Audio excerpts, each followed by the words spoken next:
الأمهات اللي بتسأل عن الإمساك، يعني تقول لك طفل عنده شهر أو عنده أسبوع أو عنده شهرين وعنده إمساك جامد يا دكتور أعمل له إيه؟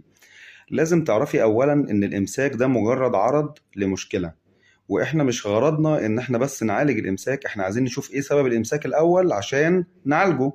طيب، في ناس تقول لك يا دكتور عادي، ايه المشكله؟ مش لازم اكشف، قول لي بس على اللبوسه، قول لي بس مش عارف ايه. لازم تعرف ان من ضمن اسباب الامساك اسباب جراحيه، يعني علاجها بيكون عمليه جراحيه. ايه ده في السن ده؟ اه والله. من اول يوم في طفل بيتولد عنده انسداد معوي، بنبعته لزمايلنا في جراحه الاطفال يتعمل له عمليه في اول يوم في عمره. بعدها المشكله بتتحل على طول. خلاص، فده انا بديكم مثال، يعني في امثله بتعالج بعد يوم، بعد شهر، بعد سنه.